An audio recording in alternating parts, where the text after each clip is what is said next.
আসসালামু আলাইকুম প্রিয় দর্শক শ্রোতা, যে যেখান থেকে এই ভিডিওটি দেখছেন আপনাদের সবাইকে জানাচ্ছি অনেক প্রীতি এবং শুভেচ্ছা। আজকে আমরা কোন বিষয়ে ভিডিও করতে চলেছি তা ইতিমধ্যে টাইটেল দেখে বুঝতে পেরেছেন। তো চলুন মূল বিষয়টি আমরা বিজ্ঞ পরামর্শক মহোদয়ের কাছে জিজ্ঞাসা করি। আসলে কি আপনাদের মনে হয় যে আমি বিজ্ঞ পরামর্শক? জাস্ট চেষ্টা করছি আর কি। তো তার প্রশ্নের উত্তর চলেন প্রশ্নটি জেনে নিই। প্রবাস থেকে এসে একজন প্রবাসী বিয়ে করে আবার চলে যায়। প্রবাসে কিছুদিন পর সংসারে নেমে আসে অশান্তি, কিন্তু কেন এই অশান্তি? তো প্রবাসী স্বামীরা বিয়ে করে দেশে কিছুদিন থাকেন, এরপর প্রবাসে ফিরে যান। এই পরিস্থিতিতে সংসারে অশান্তি দেখা দেওয়া একটি খুব সাধারণ ও বাস্তব চিত্র। আমি চেষ্টা করছি এর মূল কারণ ব্যাখ্যা দেওয়ার, যে এমনটি সাধারণত হয়ে থাকে। তো প্রথম যে বিষয় সেটা হচ্ছে আবেগের উপর ভিত্তি করে তাড়াহুড়া করে বিয়ে করে। প্রবাসীরা দেশে এসে সীমিত সময়ের মধ্যে দ্রুত বিয়ে করেন, পরিচয় বা বোঝাপড়ার সুযোগ ছাড়াই। ফলে পরবর্তীতে দুজনের মন মানসিকতা, চাহিদা, প্রত্যাশায় মিল না থাকলে অশান্তি শুরু হয়। দূরত্ব ও যোগাযোগের ঘাটতি।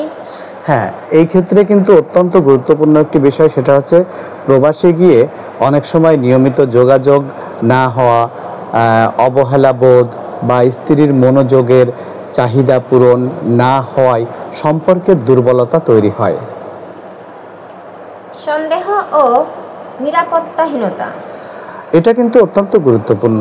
স্ত্রী হয়তো ভাবে স্বামী প্রবাসে গিয়ে অন্য সম্পর্কে জড়িয়েছে, স্বামীও ভাবেন স্ত্রী দেশে অন্য কারো সাথে মিশছে বা প্রভাবিত হচ্ছে। এই সন্দেহের বিষ সংসারের সবচেয়ে বড় অশান্তির কারণ। পারিবারিক হস্তক্ষেপ। তো এটাও কিন্তু গুরুত্বপূর্ণ একটা বিষয়। স্ত্রী শ্বশুর বাড়িতে থাকলে অনেক সময় শাশুড়ি বা দেবর ভাবির সঙ্গে দ্বন্দ্ব হয়। অন্যদিকে স্ত্রী যদি নিজের পরিবারে থাকেন, সেখানেও প্রভাব আসে। স্বামী ভাবেন তিনি প্রাধান্য পাচ্ছেন না। শারীরিক ও মানসিক চাহিদার অপূর্ণতা। এটা অত্যন্ত গুরুত্বপূর্ণ একজন মানুষের জীবনে। দাম্পত্য জীবনের স্বাভাবিক চাহিদা, ভালোবাসা, স্পর্শ, নিরাপত্তা দীর্ঘদিন না থাকলে একে অপরের প্রতি বিরক্ত ও দূরত্ব সৃষ্টি হয়। সামাজিক চাপ ও গুজব। হ্যাঁ, যদি এই কথার উত্তর দিই তাহলে অনেক জটিল একটা বিষয়। সামাজিক চাপ এবং গুজব। অনেকে স্ত্রীকে নিয়ে কথা তোলে, স্বামী নেই, এত সাজগোজ কেন, ওর কি কেউ আছে, ইত্যাদি এ ধরনের কথা বলে। এসব স্ত্রীকে মানসিকভাবে বিপর্যস্ত করে, যা অশান্তির জন্ম দেয়। সমাধান কি হতে পারে? বিয়ের আগে বোঝাপড়া ও বাস্তবতা মেনে নেওয়া। নিয়মিত ভিডিও কল, ভালোবাসার প্রকাশ এবং আন্তরিক যোগাযোগ।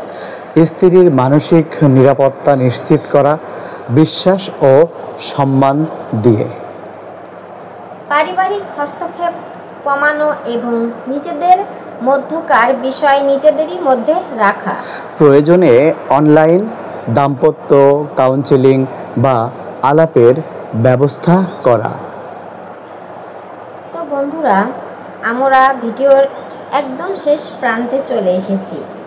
তো আজকের ভিডিওটি কেমন লাগলো আপনার মূল্যবান মতামত কমেন্টে জানাবেন। পাশাপাশি আমাদের চ্যানেলের ভিডিওগুলো যদি আপনার ভালো লাগে তাহলে লাইক, কমেন্ট এবং শেয়ার করবেন। ধন্যবাদ সবাইকে।